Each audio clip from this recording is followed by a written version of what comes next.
Ce bulletin d'information vous est présenté par les caisses Desjardins de la région de Portneuf, qui sont fiers de mettre en valeur les initiatives des gens d'ici.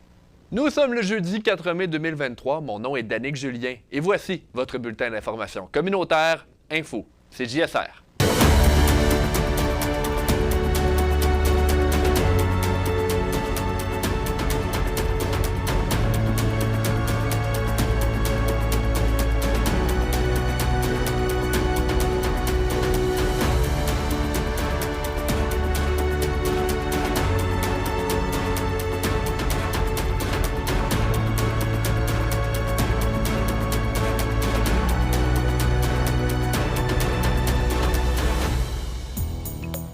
De légères inondations ont touché le secteur de Saint-Raymond en raison des fortes quantités de pluie des derniers jours.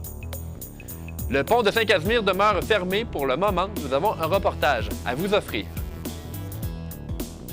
Il sera question de la semaine de la santé mentale. On en parle avec Marie-Pierre Denis de l'Arc-en-Ciel. Et finalement, on parle avec le chanoine Jean Tailleur à propos de l'avenir des églises dans Portneuf. Bonne émission.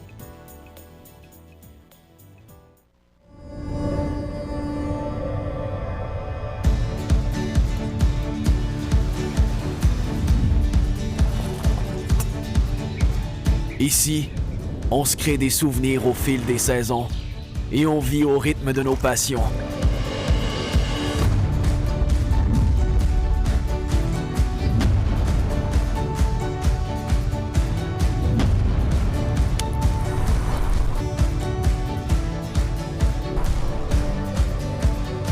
Ici, quand l'aventure nous appelle, on répond.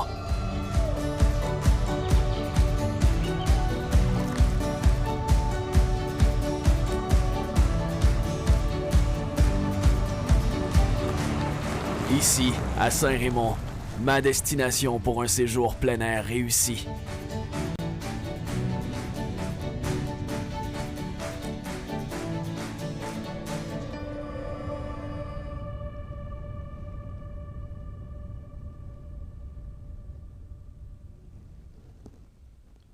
Pour commencer ce bulletin d'information, les fortes pluies qui ont touché la région lors du dernier week-end ont forcé les autorités municipales de Saint-Raymond à créer des entraves routières dans plusieurs secteurs où la rivière Sainte-Anne avait débordé.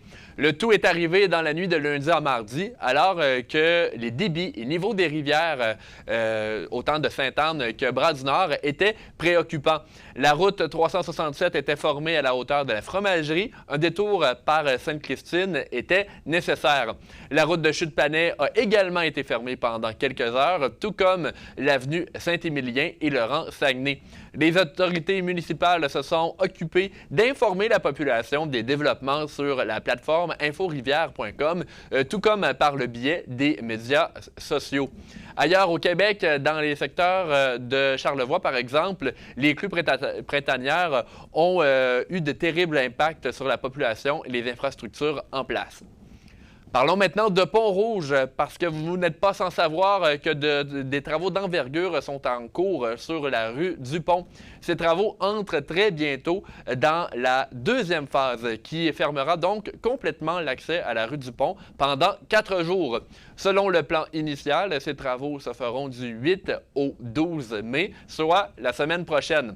On rappelle que l'objectif premier de ces travaux est de remplacer des infrastructures d'eau de la ville qui sont maintenant en fin de vie.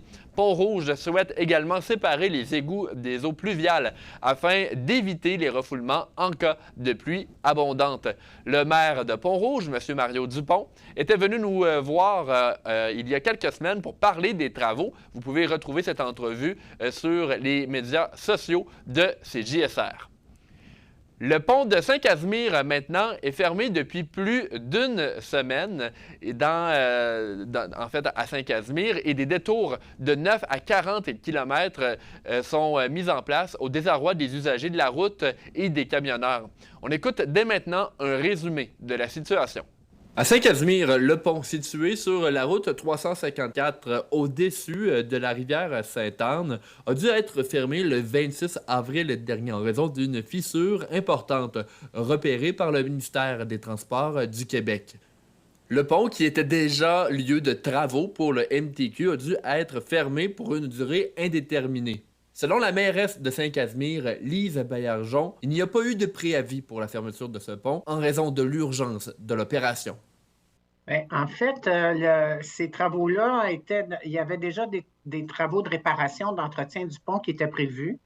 Et l'horaire, ça devait durer 3 semaines. On faisait des travaux du dimanche au jeudi de 7 h le soir à 6 h le matin. Puis on avait une fin de semaine complète de fermeture à la mi-mai. Après la première journée de travaux, ils ont découvert la fissure et ils ont automatiquement fermé le pont. Sur le coup, on l'a su après la fermeture. Là, on n'a pas eu de préavis là-dessus. Et là, ça occasionne que le pont est fermé 24 heures par jour et qu'il y a un détournement de la circulation, des travaux, des véhicules lourds et des... Selon le ministère des Transports du Québec, la fermeture du pont pour une durée indéterminée était nécessaire en raison de la sécurité des usagers de la route. On écoute le porte-parole Nicolas Vigneault. Oui, bien, il faut vous mentionner d'abord qu'il y avait déjà des travaux d'entretien qui étaient effectués sur la structure en question. On parle notamment des travaux en ce qui a trait à la membrane, également des travaux sur la structure dans son ensemble. Et lorsqu'on effectuait ces travaux-là, bien, le ministère a constaté des dommages, en quelque sorte des fissures sur les éléments structuraux du pont. Alors, évidemment, en constatant cela, les employés, le ministère a pris la décision de fermer la structure par mesure préventive. Vous savez, la priorité au ministère des Transports, bien sûr, c'est la sécurité d'abord et avant tout. Et là, lorsqu'on a constaté justement l'apparition de ces anomalies, bien, on a décidé tout simplement de fermer l'ouvrage et ce pour une période indéterminée. Pour le moment, au moment où l'on se parle, on ne sait pas effectivement quand exactement la structure pourrait être rouverte parce qu'il faut comprendre qu'il faut d'abord analyser la situation, par la suite faire des plans pour intervenir de façon adéquate avant, par la suite, de procéder à la réouverture de la structure. Des détours de 9 et 40 km sont prévus pour la population qui circule dans le secteur. On l'entend à nouveau, M. Vigneault. Il y a des détours actuellement en raison de cette fermeture. Pour les automobilistes, on parle d'environ 9 km. Pour les poids lourds, c'est plus compliqué. Vous le savez, on ne peut pas passer sur n'importe quelle structure. Quand on est un poids lourd, alors ça force un détour d'une 40aine de kilomètres. Alors, bien conscient là, que la situation est problématique en matière de transport et de mobilité pour les gens du secteur, le ministère veut faire le plus rapidement possible, mais ça doit se faire en toute sécurité. Et lorsque l'ouvrage sera rouvert, bien, on sera absolument certain qu'elle est pleinement sécuritaire, mais on est tout à fait confiant, effectivement, d'arriver à nos fins de pouvoir ouvrir la structure quand même dans des délais tout à fait raisonnables. En moyenne, ce sont 4000 déplacements par jour qui sont effectués sur ce pont, selon la mairesse Lise Baillargeon. Pour les entreprises qui ont des camionneurs qui empruntent le pont, la fermeture cause beaucoup d'impact. On entend à nouveau Mme Baillargeon. C'est sûr que les entreprises qui ont des camions lourds, qui font de la livraison, etc., pour eux autres, sont drôlement impactés. Là, on parle d'une 40aine de kilomètres là, de détour. Là. Alors, ça impacte, c'est sûr, leur quotidien, leurs dépenses, leur planification, c'est certain. Et le pont est ouvert partiellement aux cyclistes aussi et aux gens à pied. À un moment donné, ça dépasse. Quand ils travaillent, c'est fermé, mais quand ils ne travaillent pas, il y a possibilité d'utiliser un des trottoirs. Là. Alors que le pont demeure fermé pour le moment, les travaux qui étaient déjà prévus sont toujours effectués selon la mairesse Lise Baillargeon. Concernant ce qui doit être fait pour réparer complètement la fissure qui a mené à la fermeture du pont, voici ce que nous explique la mairesse. Aux dernières nouvelles, j'ai appris qu'il fallait fabriquer une pièce, un genre de plaque de métal là, pour réparer ça. Cette pièce-là a été manufacturée et serait livrée dans les prochains jours. Puis, par la suite, son installation, il y a tous les travaux d'inspection qui sont requis. Alors, il y en a plus qu'un, de ce que j'ai compris. Puis ensuite, le pont pourra être réouvert. On s'entend, mais les autres travaux vont continuer. Là. C'était Danick Julien pour CJSR. Cette semaine, c'est la semaine de la santé mentale au Québec. Le thème pour cette année, c'est mon histoire.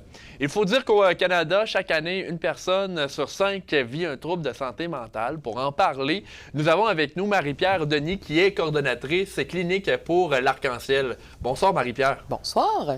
Marie-Pierre, merci beaucoup d'être des nôtres aujourd'hui. La santé mentale, ça peut être un sujet qui est un petit peu tabou là, chez la population. Donc, comment on peut qualifier, en fait, qu'est-ce que c'est exactement la santé mentale? Bien, à la base, il faut savoir qu'on en a tous une santé mentale. C'est un peu comme la santé physique, on en a tous une.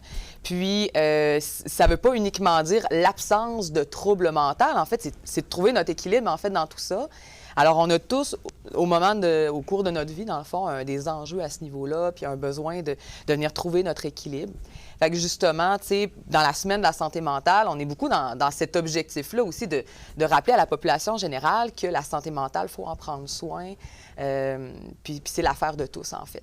Et comment on peut prendre soin d'une santé mentale? Parce que, bon, évidemment, si on parle de santé physique, on sait, on doit aller faire des exercices, mais la santé mentale, c'est un petit peu plus nébuleux là, pour en prendre soin. Bien, c'est effectivement, parce que des fois, on se rend compte que, justement, on peut, à l'Arc-en-Ciel, avoir des suivis avec des gens qui vont moins bien, puis on leur pose cette question-là, puis... Oui. Finalement, en fait, c'est pas facile de retrouver, bien, c'est quoi que je fais pour prendre soin de moi.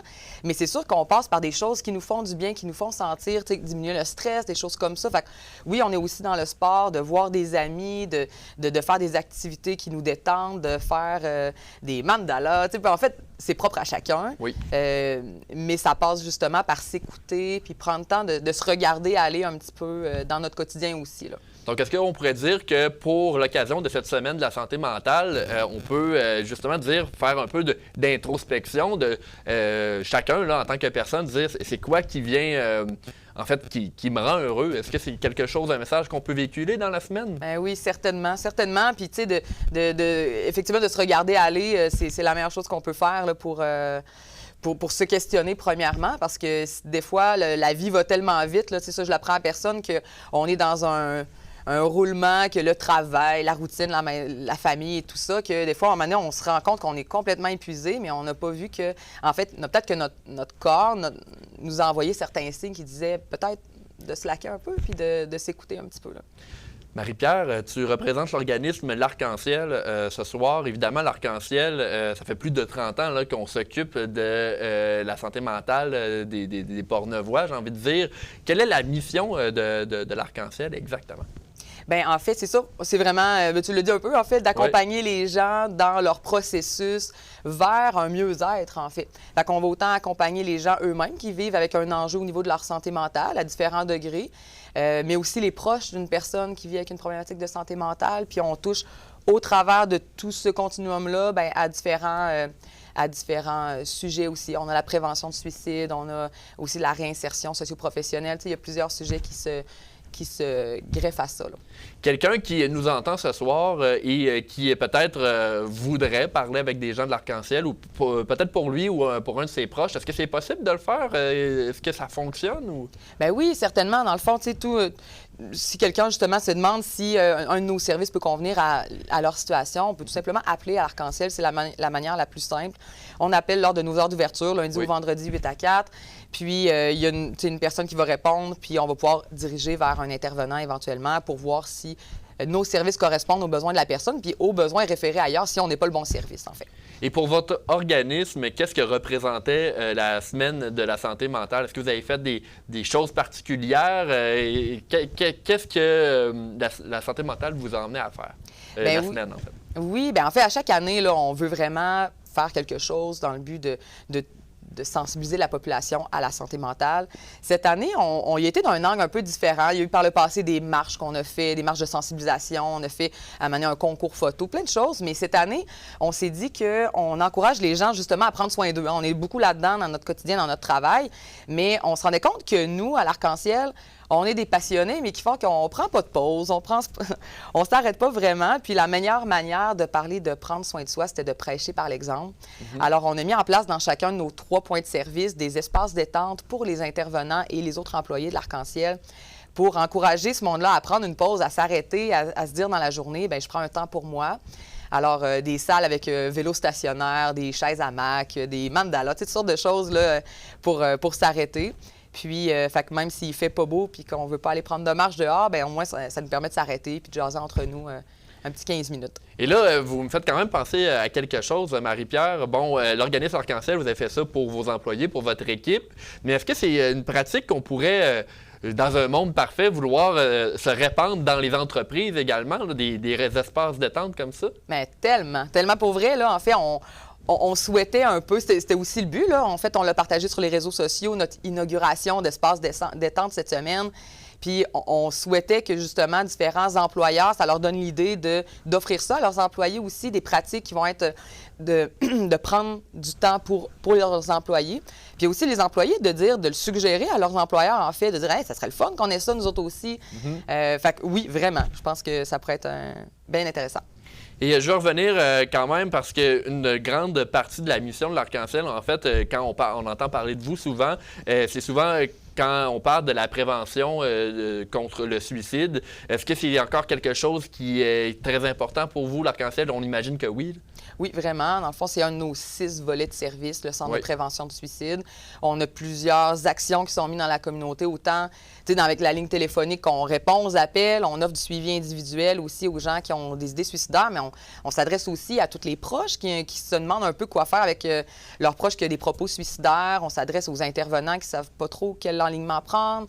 On fait beaucoup de prévention, on a de la formation, formation sentinelle là, pour ceux qui l'ont déjà entendu parler, différents programmes, puis on est même à développer différents projets là, pour la prochaine année. Là, fait on arrive à la fin de notre entrevue. Marie-Pierre, comme dernière question, évidemment, on le sait, c'est quelque chose qui, depuis 3 ans, on en parle beaucoup, la COVID-19, mais je pense que la semaine de la santé mentale, on peut revenir là-dessus parce qu'il y a des gens qui ont vécu des grands impacts et c'est peut-être pas encore terminé.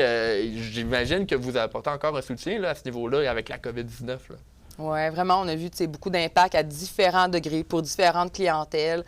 T'sais, on peut penser, entre autres, la clientèle jeune, là, ados et jeunes adultes qui ont été vraiment touchés au niveau de l'anxiété, les symptômes dépressifs aussi. Mais finalement, un peu tout le monde a été touché là, par ça. Fait c'est sûr qu'on continue d'être présent dans les différents milieux puis d'apporter du soutien à tous les gens qui en ont besoin. Là. Quel est le message qu'on peut donner à la population en terminant l'entrevue là, concernant la semaine de la santé mentale là, qui elle se termine, là, on est dedans en ce moment. Là. Quel est le message qu'on peut donner à la population? Eh bien, en fait, j'aurais le goût de résumer ça par l'importance de prendre soin de soi au quotidien. Marie-Pierre, merci beaucoup d'avoir été des nôtres ce soir. Bien, merci beaucoup à toi. On poursuit maintenant dans votre bulletin d'information. Au retour, une entrevue avec le directeur général du Métal Perrault. Restez des nôtres. Je t'aime comme un fou. Je t'aime comme un fou. Je t'aime comme un fou.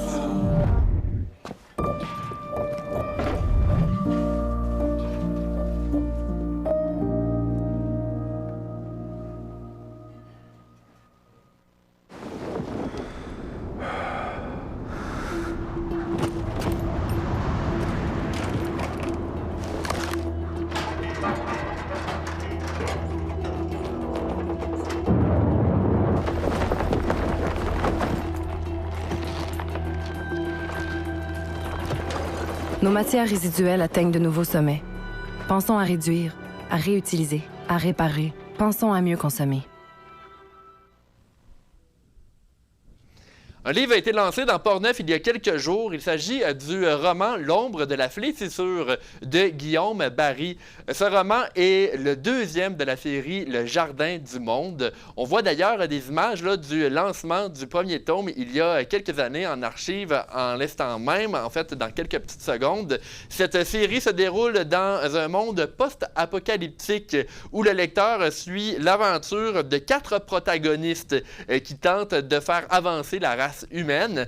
Dans les personnages de l'intrigue, on retrouve notamment un assassin, mais aussi un maraîcher. Guillaume Barry édite lui-même ses romans et il réside à Saint-Alban. Il est agriculteur de métier, mais indique avoir toujours eu une tendance à écrire. On écoute maintenant un extrait de l'entrevue que Charles Laviolette avait fait avec lui en 2021.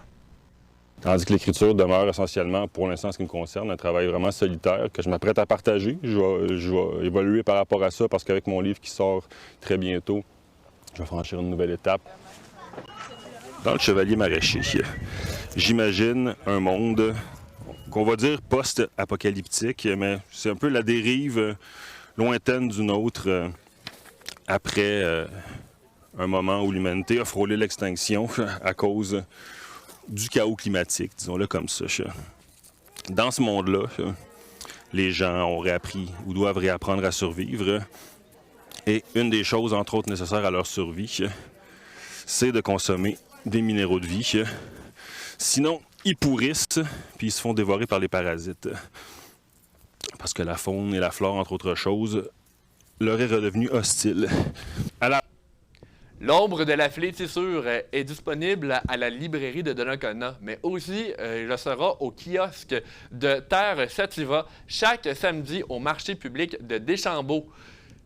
Le député de Portneuf au provincial, M. Vincent Caron, invite les entreprises et les personnes vivant avec un handicap à s'inscrire d'ici demain, soit le 5 mai, à une activité de maillage permettant de réaliser un stage d'une journée en milieu de travail. C'est pour la 3e édition de Duo Emploi que M. Caron souhaite rappeler aux principales intéressés que les personnes participantes seront accueillies par des employeurs pour un stage. L'initiative connaît un succès croissant depuis 2021. D'ailleurs, lors de la 2e édition de Duo Emploi, le nombre de stages réalisés a augmenté de 22 %, donc de 82 en 2021 à 107 en 2022. De plus, des participants ont même trouvé des emplois après les stages.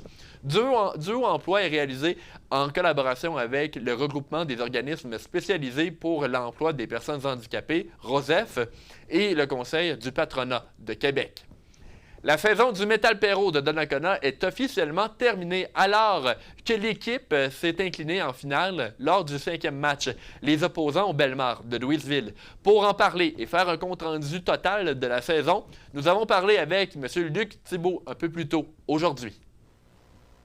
Ici Danick Julien, journaliste. Pour parler du Metal Perro de Donnacona, nous avons à nouveau M. Luc Thibault. Bonjour, M. Thibault. Bonjour. Monsieur Thibault, vous êtes le directeur général du Metal Perro de Donnacona et on le sait, en fin de semaine passée, la finale dans la Ligue de hockey senior 3A du Québec est venue à une conclusion qui n'était malheureusement pas en la faveur de votre équipe, mais quand même, pouvez-vous nous parler un peu du parcours du Metal Perro de Donnacona? Au début de la saison, c'est sûr qu'on a toujours des aspirations, des buts, des objectifs. Je vous dirais que malgré la défaite en finale, on les a remplis. On voulait finir top 3 au niveau du classement général de la saison régulière. On a terminé en 2e position. On était bien fiers de ça. En séries éliminatoires, on s'est rendu en finale. C'était l'objectif. C'est sûr que rendu là, tu veux tout gagner. C'est juste normal. Je pense qu'on a une équipe jeune. Puis on apprend les choses des fois à la dure. Puis ça fait partie de l'apprentissage qu'on avait à faire cette année. Quand vous dites apprentissage à la dure, c'est quoi ce type d'apprentissage-là dont vous faites référence? C'est sûr que des matchs de séries éliminatoires, c'est plus physique, c'est plus intense. Ça demande souvent plus de profondeur, des joueurs qui vont faire des sacrifices de jouer blessés. D'accepter leur rôle.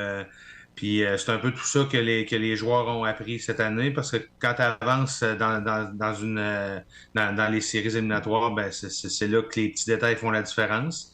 Puis c'est un peu ça qu'on a appris. On a affronté une équipe qui est quand même habituée de gagner.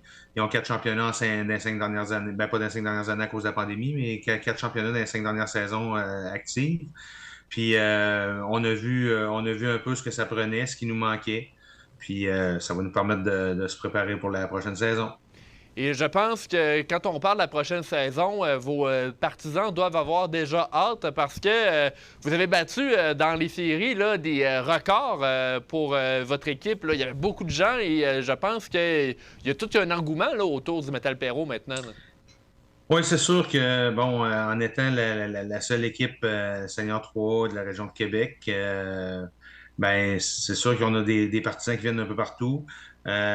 Souvent, c'est le bouche-oreille oui, il y a les réseaux sociaux, mais le bouche-oreille aussi fait beaucoup. Puis l'engouement des séries éliminatoires, l'intensité des matchs, les performances, on fait que Beaucoup de nouveaux gens ont découvert notre produit, d'autres sont revenus après des années d'absence. Puis c'est de bon augure pour la saison prochaine. C'est sûr que on a vu beaucoup de partisans dire l'année prochaine, c'est sûr, je prends mon billet de saison, parce que quand tu es obligé d'arriver tôt à l'aréna pour avoir un bon siège, puis que si tu avais ton billet de saison, ben, tu aurais le privilège d'avoir ton siège garanti, ben c'est pour ça que plusieurs personnes disent l'année prochaine, je vais avoir mon billet de saison. OK, parce que justement, là, il y avait de plus en plus de personnes qui venaient à la porte et ça faisait que le nombre de places là, était limité là, pour dire les bonnes places. Là. C'est ça, effectivement. Et en partant, il y a 700 quelques places assises. Fait que c'est sûr que si les gens veulent s'asseoir, puis disons que tu vois pas bien de toutes les places assises non plus. Fait que les spots les plus recherchés, ben il fallait que tu arrives tôt. Fait que dans le fond, ça crée une rareté, puis c'est juste bon pour la prochaine saison. Niveau plus de l'organisation du Métal Perrault, est-ce qu'il y a des bons coups que vous avez faits cette année que vous allez vouloir reproduire? Je parle peut-être pas du produit sur la glace, mais des événements. Je sais qu'il y avait des spectacles avant parfois. Est-ce que c'est des choses que vous voulez reproduire dans les prochaines saisons? Bien, c'est sûr que c'est une formule que les gens apprécient aussi. Un petit 2 heures avant le début du match, 1h30 avant le début du match, quelqu'un vient jouer de la musique, joue de la musique dans les entractes aussi. La configuration de l'aréna nous le permet avec la hall d'entrée qui est assez grand.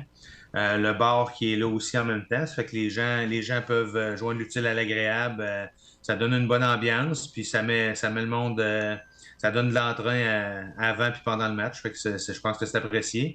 L'autre chose qui a été appréciée aussi, je pense, c'est le tailgate qu'il y a eu avant un match de série. C'est vrai que c'était pas la température idéale, mais il y a quand même eu du monde qui sont passés, puis ça a permis à des organismes de ramasser des sous, puis je pense que tout le monde était gagnant là-dedans. Et M. Thibault, en terminant l'entrevue ensemble, je veux qu'on regarde un peu plus en profondeur le match de vendredi dernier, là, le match final, donc le 5e match de la série. Pouvez-vous un peu nous analyser ce match-là? Bien, c'est sûr qu'on perdait 3-0, on a gagné le 4e match à la maison à 3-1. On savait que c'était une fin de semaine qui était difficile. On est arrivé quand même avec une bonne attitude, on était prêts, on a pris les devants 1-0. Puis après ça, il est arrivé un paquet de choses qui sont bizarres. Là. On a accordé 2 buts en désavantage numérique, ce qui nous est... Je me demande si on en a donné un dans la saison complète. C'est que c'est des choses... Je sais pas, ça roulait pas pour nous, puis on n'a pas été capable. Puis Louisville voulait gagner devant le Partisan.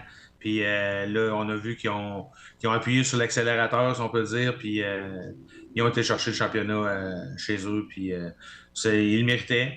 C'est sûr que les 2 matchs en prolongation nous ont fait mal. Si ça avait été divisé en 2, ben, on serait présenté à 2-2 vendredi dernier. Ça aurait été bien différent. On serait revenu à la maison, mais là, c'est ça. Ça fait partie. C'est la beauté et la cruauté du sport.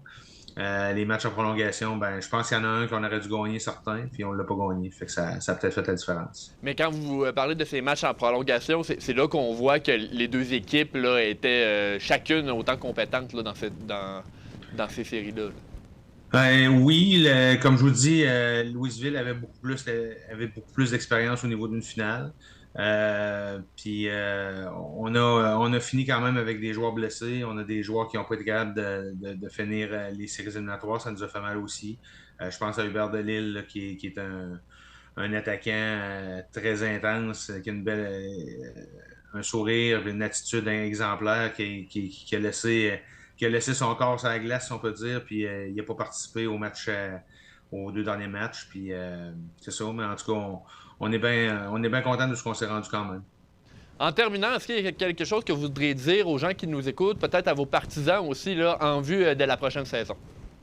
Bien, avant de parler de la prochaine saison, je veux les remercier beaucoup, beaucoup du support qu'ils nous ont donné tout au long de la saison, puis surtout des séries éliminatoires. Les voir se déplacer sur la route d'un match de série, ça nous a donné une énergie incroyable. Je pense à la série contre Plessisville où nos partisans étaient plus bruyants que les partisans locaux là-bas. Ça nous a donné un boost incroyable. Puis regarde, on espère tous les revoir au mois d'octobre l'année prochaine quand la saison va débuter. Luc Thibault, directeur général du Métal Perrault de Donnacona, merci beaucoup d'avoir été des nôtres. Ça fait plaisir. Parlons maintenant humour. L'humoriste Maude Landry sera au centre multifonctionnel Roland-Dion de Saint-Raymond le 13 octobre prochain avec son premier spectacle complet en carrière. Il s'agit du One Woman Show, l'Involution, où la quête de sens et le lâcher-prise sont au cœur des thématiques de ce spectacle. Selon le communiqué de presse qui annonce le spectacle de Maude Landry, l'artiste va décortiquer le parcours des humains sur Terre avec nonchalance, mais également acharnement. Elle qualifie son spectacle de cours de philosophie, mais en plus drôle. Les billets sont disponibles au coût de 30 $ chacun, taxes incluses. C'est un spectacle sans entracte et sans première partie. Les billets sont disponibles en ligne sur le site web de la ville de Saint-Raymond, mais également disponibles sur place à la pharmacie Picard et Simard de Saint-Raymond. Toujours dans sa campagne de financement historique, le camp Portneuf a annoncé dans les derniers jours l'identité de donateurs qui ont contribué à cette levée de fonds pouvant assurer la pérennité du camp. On se rappelle d'entrée de jeu que l'objectif de cette campagne, lancée le 10 juin, qui se terminera le 10 juin prochain, était d'accumuler 3 millions de dollars. De ce montant, 1 million était prévu pour la création d'un fonds d'accessibilité pour permettre aux jeunes et aux familles moins favorisées d'avoir accès au camp, en plus de financer des projets et des programmes permettant d'inclure un plus grand nombre de jeunes à besoins particuliers. L'autre 2 millions de cette campagne est prévu pour la mise à jour des infrastructures du camp. On parle de rénovation, de construction de nouveaux bâtiments et d'acquisition de nouveaux mobiliers et équipements. En date de mercredi 3 mai, soit hier, il était possible d'apercevoir que près de 2 900 000 $ avaient déjà été récoltés pour la campagne de financement. Des donateurs d'importance ont rendu cette évolution possible. En voici d'ailleurs quelques-uns. Un don de 100 000 $ a été effectué par M. Denis Turgeon, provenant de la famille de CRT Construction. Un autre don de 500 000 $ a été effectué par M. Louis Laperrière, qui n'a pas hésité à soutenir la cause en contribuant au bien-être des enfants. La MRC de Portneuf a également contribué pour la hauteur de 400 000 $. Et finalement, Guy J. Gaudet, un homme d'affaires reconnu, a fait un don d'1 million de $ pour venir en aide au camp Portneuf. Il est toujours possible de venir en aide au camp par le biais du site web de celui-ci. C'est maintenant l'heure pour les athlètes de Portneuf de s'inscrire à la période de demande de bourse de la Fondation d'aide au sport amateur de Portneuf, la FASAP. Jusqu'au 30 juin prochain, les athlètes demeurant sur le territoire de Portneuf vont pouvoir demander de l'aide financière à l'organisme. 3 catégories sont reconnues par la FASAP pour le don de ces bourses. Il s'agit des athlètes de niveau international, de niveau provincial et des athlètes en développement ou faisant partie de la relève. Un maximum de 30 athlètes seront sélectionnés par le comité mandaté à cet effet au courant de la période estivale. La répartition des boursiers par catégorie va dépendre de la qualité, mais aussi de la quantité des demandes soumises par la FASAP. La Fondation d'aide au sport amateur de Portneuf a comme mission de maximiser les sommes recueillies afin de pouvoir en faire profiter à de nombreux athlètes de la région. Une nouvelle carte géolocalisée est disponible pour les territoires non organisés de la MRC de Portneuf. Cette carte va permettre aux personnes se dirigeant vers les zones récréotouristiques situées sur les ZEC, par exemple, de mieux se situer, et ce, malgré l'absence de réseau cellulaire ou Internet. Selon la MRC, il est important de prévoir des mesures permettant de s'orienter afin d'assurer la sécurité de chacun dans les territoires portneuvois. On parle notamment lors des visites sur le vaste terrain de jeu que représentent les territoires non organisés de la région. Pour que tout fonctionne, il faut télécharger l'application Avenza Map et ensuite télécharger la carte de la MRC de Portneuf. Toutes les informations sont disponibles sur le site web de la MRC. À la maison de Plamondon, ce vendredi, pour célébrer le mois de la poésie, il va y avoir un spectacle unique en son genre qui représente 8 poètes. Il s'agit de Monique Adam, Jean Coulombe, Karine Fortin, Jean-Yves Fréchette, Normand Génois, Jacques Ouellette, Régent Plamondon et Agnès Riverain. Laissez-vous transporter par leurs mots le temps d'une soirée exceptionnelle dans une ambiance sonore qui est faite par Frédéric Dufour. Les textes présentés seront de leur cru, ainsi que de Alain Grandbois, Saint-Denis Garneau et de Anne Hébert. Au retour de la pause, Charles Laviolette et moi-même, nous sommes entretenus avec le chanoine Jean Tailleur pour discuter de l'avenir des églises dans Portneuf. Restez des nôtres. Vous avez le nez bouché, la gorge qui pique, l'estomac à l'envers? Suivez les conseils de votre pharmacien et soignez-vous à la maison. Il existe d'autres options que l'urgence. Rendez-vous en ligne pour en savoir plus. Les bénévoles sont partout. Nos activités sportives, de loisirs et de plein air sont rendues possibles grâce au travail de bénévoles. Ici, les bénévoles vous permettent de faire du sport dans votre quartier. Ici, les bénévoles participent à la tenue d'événements locaux. Ici, les bénévoles assurent l'entretien et la signalisation des chemins de randonnée.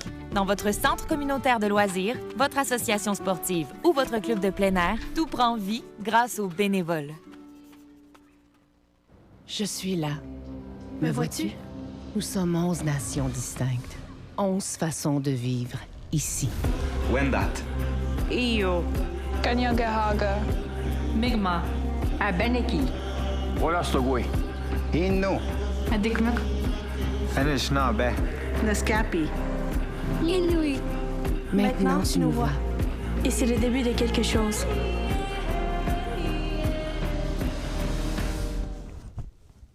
Pour terminer notre série de reportages sur les églises de Portneuf, nous avons discuté avec le chanoine Tailleur ce jeudi matin. Voici l'entrevue réalisée conjointement par Charles Laviolette et moi-même. Ici Denis Julien, journaliste. Charles Laviolette et moi-même avons avec nous le chanoine Jean Tailleur pour parler de la santé financière des églises dans Portneuf et plus précisément de la paroisse Bienheureuse Mère Saint-Louis. Bonjour, M. Tailleur. Bonjour. Monsieur Tailleur, pouvez-vous nous expliquer un peu quel est le taux de fréquentation dans la paroisse Bienheureuse Mère Saint-Louis? On n'a pas une très grande fréquentation. On peut penser là, à autour de 100-120 personnes à Donnacona, à la messe dominicale, autour d'une centaine en moyenne, parce que ça peut varier selon, des fois il y a une messe anniversaire, à Pont-Rouge. Et là, on est plutôt ensuite dans des assemblées plus modestes quand on arrive à Saint-Basile. Là, c'est peut-être Saint-Basile. Je vais donner un chiffre, mais c'est variable. Mais on est dans quand on atteint la cinquantaine, on est très heureux. À Portneuf, à Notre-Dame du Saint-Rosaire, là, c'est un peu plus nombreux. Ça peut approcher parfois la centaine, parfois c'est 80. Et Cap-Santé, on est plutôt dans la trentaine. Neuville, on est plutôt dans la bonne vingtaine. Donc, vous voyez là, que ça reste quand même peu de gens pour un parc immobilier aussi riche et varié. Là. Tout ailleurs, on voulait parler, moi et Charles également, de la situation financière de la fabrique Bienheureuse Mère Saint-Louis. Bon, vous nous avez parlé de la fréquentation un petit peu. Maintenant, on peut comprendre qu'il y a certains enjeux là, pour la vitalité financière de la fabrique.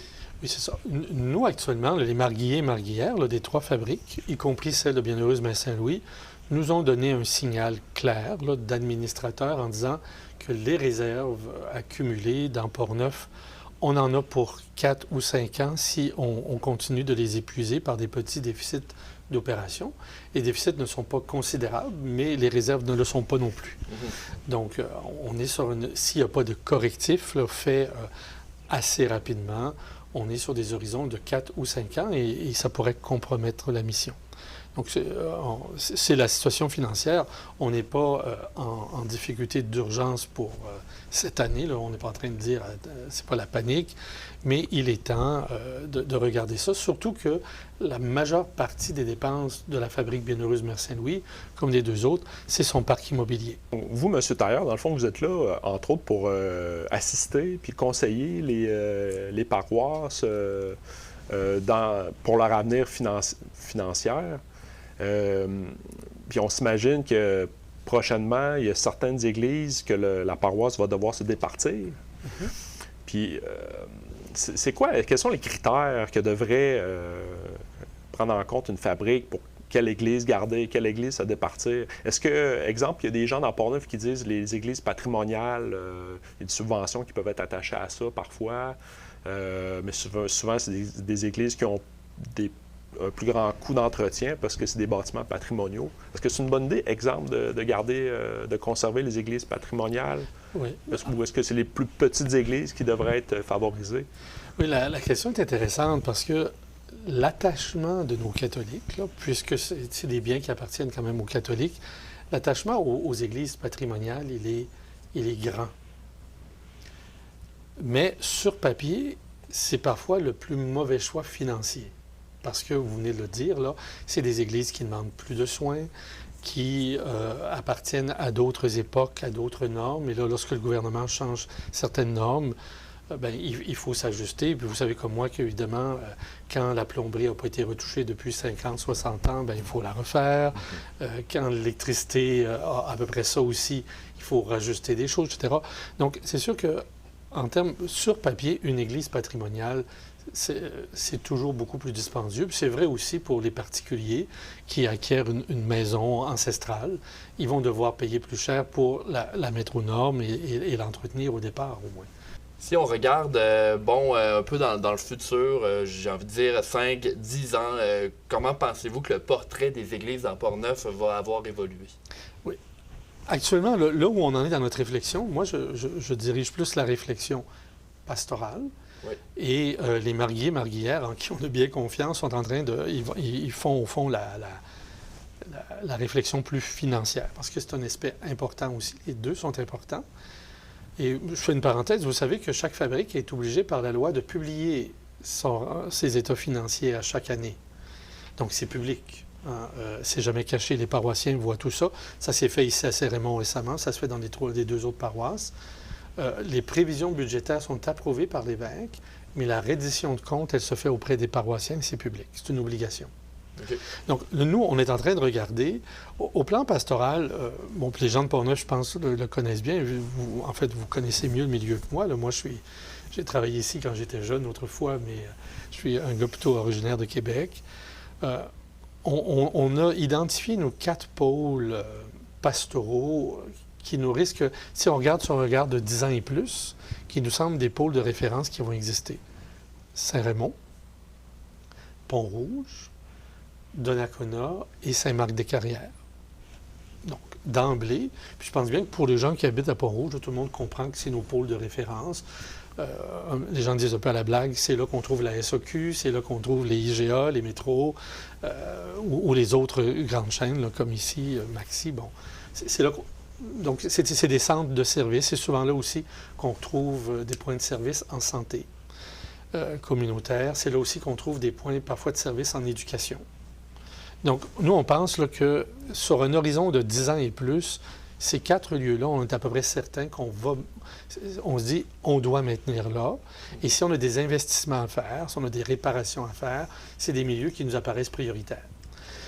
Il y a d'autres milieux où on pense que ça va continuer, mais les fabriques n'auront pas les reins assez solides pour garder la pleine charge ou la charge totale du lieu, mais où il y aurait des ententes possibles.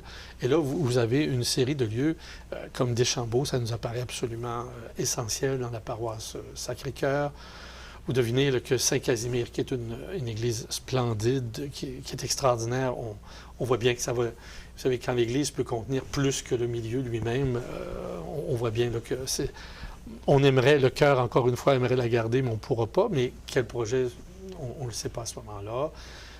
Si on vient ici, déjà, là, on sait que Saint-Raymond est assez proche là, de Sainte-Christine, de Saint-Léonard, de Lac-Sergent. Donc, il y a probablement... Mais il y a une réflexion à faire spécifique pour Rivière-à-Pierre. Et j'ai dit aux paroissiens, aux gens de Rivière-à-Pierre, écoutez, même si on perdait notre église, on n'arrêtera pas le culte, parce que l'église a quand même... On peut célébrer dans une salle communautaire, même chez un particulier mal pris. Bon, on ne laissera pas tomber les gens. Du côté de Donnacona, on sait qu'il y a un centre là. Cap-Santé n'est pas très loin, mais c'est une magnifique église, mais on pense qu'on ne pourra pas la garder, mais on va tout faire pour essayer d'avoir une entente qui est respectueuse et qui nous permet aussi d'y célébrer la foi comme nos ancêtres l'ont fait. C'est quand même une de nos plus anciennes églises. Grondines aussi, c'est magnifique, mais probablement qu'on ne pourra pas. Là. Deschambault n'est pas très loin, mais s'il y a un projet important, on va le faire. Grondines, c'est quand même un lieu où François de Laval a fait un baptême, le premier évêque de Québec. C'est quand même pas rien.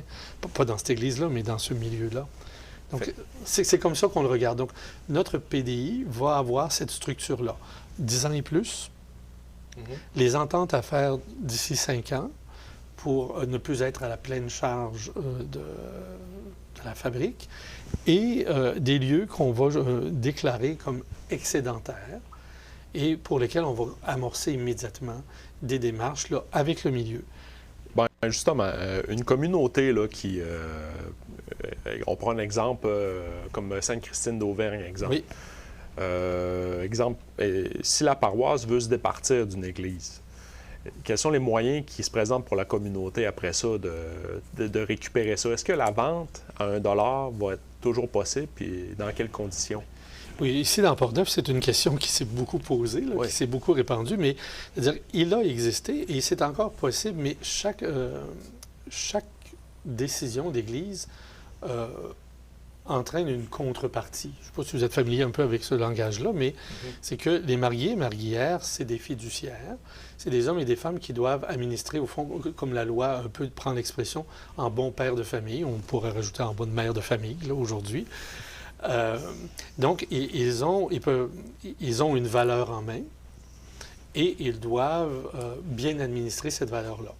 Donc, s'il y a une cession, qui serait une vente à 1 $, il faut qu'il y ait une contrepartie qui soit raisonnable raisonnable pour toute personne qui regarde ça. Là, une personne moyenne en disant, il ne faudrait pas arriver à la conclusion que les mariés ont dilapidé.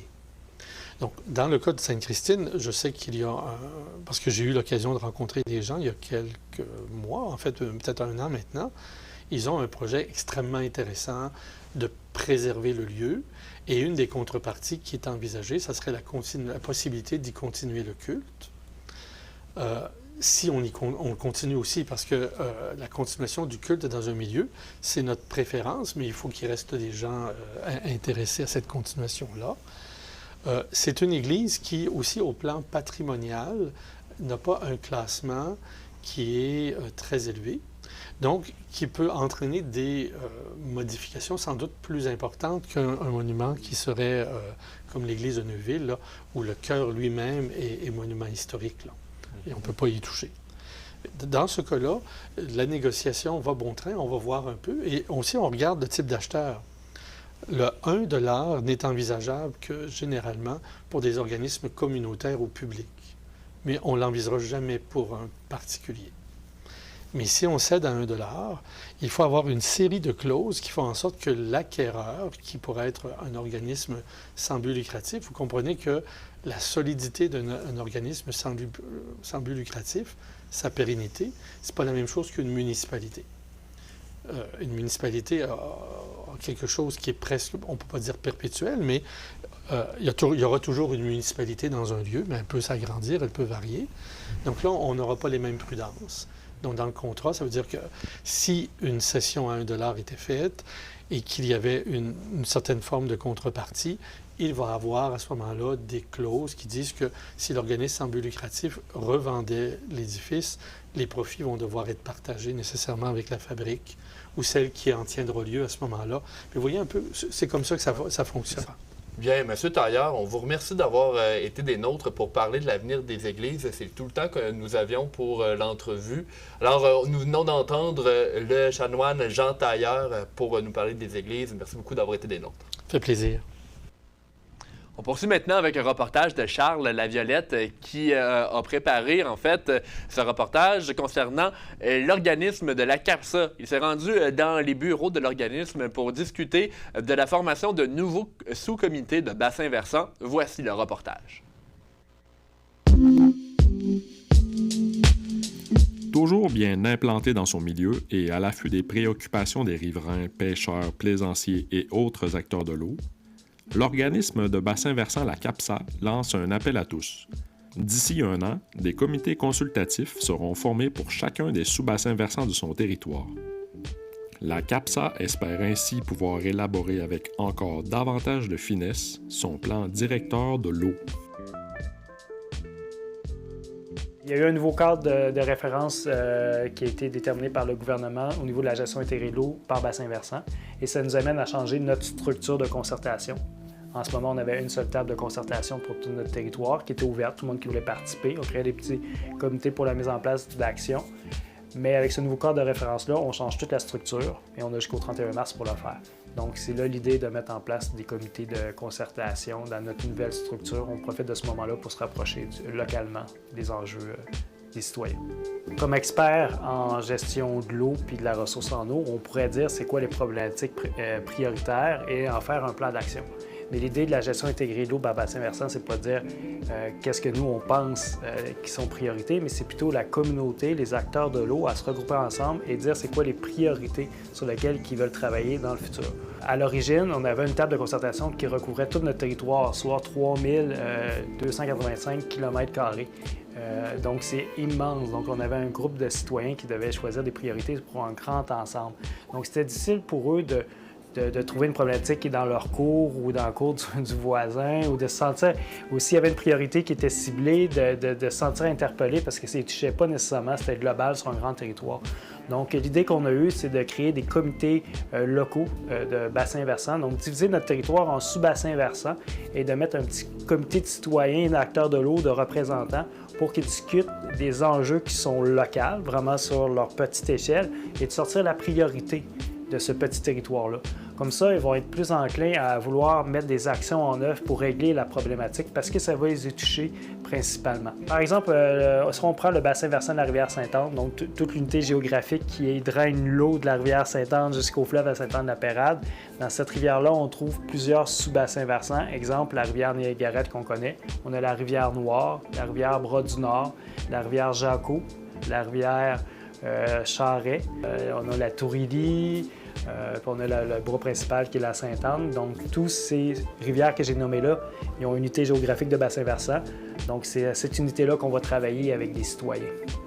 Ça peut être aussi un sous-bassin à partir d'un lac, parce que, exemple, le lac Sept-Îles, qui a en tête, ou son bassin de drainage où l'eau se jette dans la rivière Sept-Îles, il y a la rivière Gosford, donc ça fait partie du sous-bassin.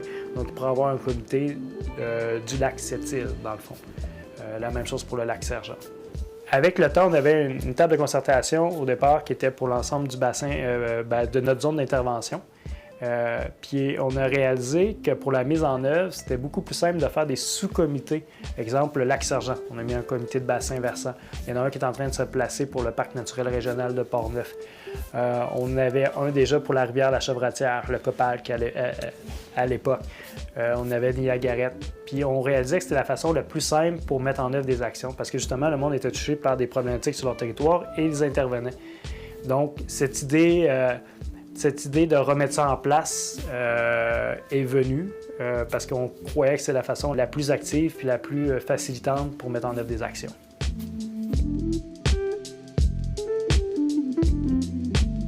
Le plan directeur de l'eau est un outil de planification du territoire pour protéger la ressource en eau.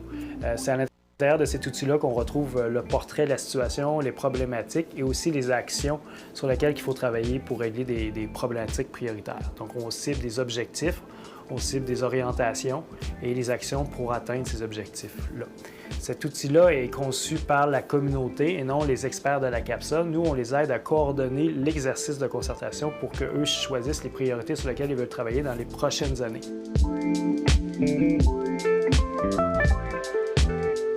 Les personnes qu'on cherche pour participer à ces comités de bassin versant sont des acteurs de l'eau. Des acteurs de l'eau, c'est quoi? C'est des personnes qui utilisent l'eau, qui ont un usage de l'eau, qui aiment la ressource en eau, qui ont un intérêt à protéger la ressource en eau sur leur territoire. Donc, ça peut être autant un citoyen, un représentant municipal qu'une entreprise agricole dont des cours d'eau longent son territoire et qui vit des problématiques avec les cours d'eau.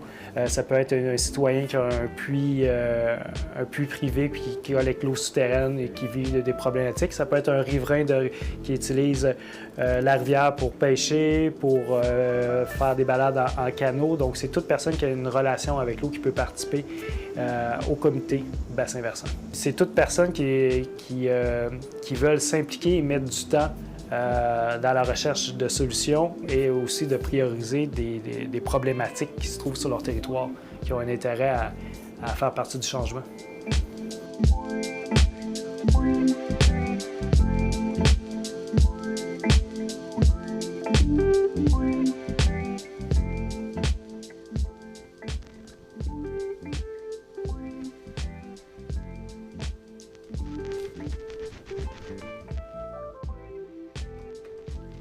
Quatre arrestations pour conduite avec les capacités affaiblies par l'alcool ou la drogue ont été effectuées par les policiers de la MRC de Portneuf entre le 26 et le 30 avril dernier.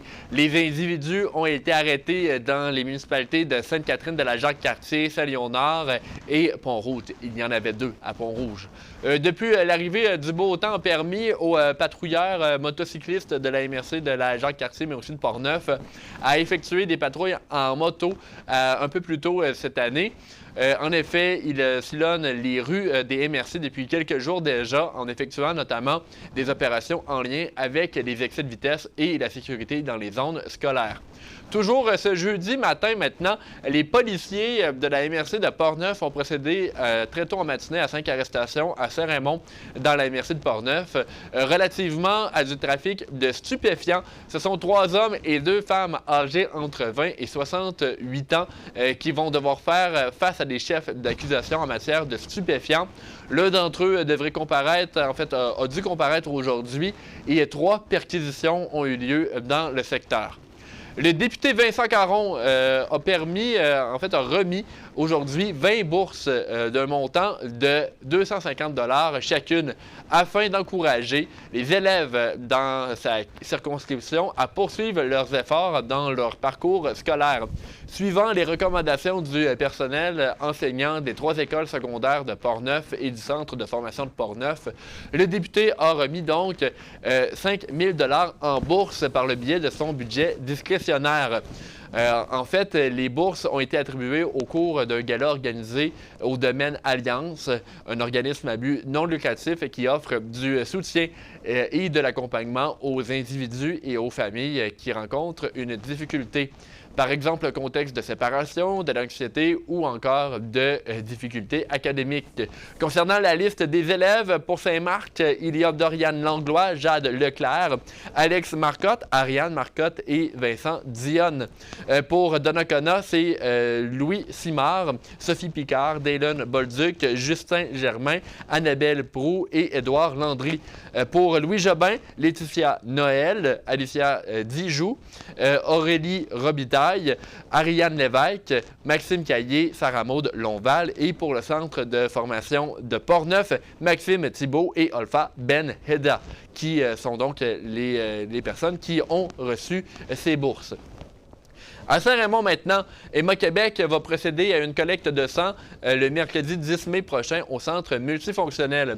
Cette collecte est organisée par le service des incendies de Saint-Raymond, les paramédics de Sercom de Saint-Raymond, mais aussi de la Sûreté du Québec de Portneuf.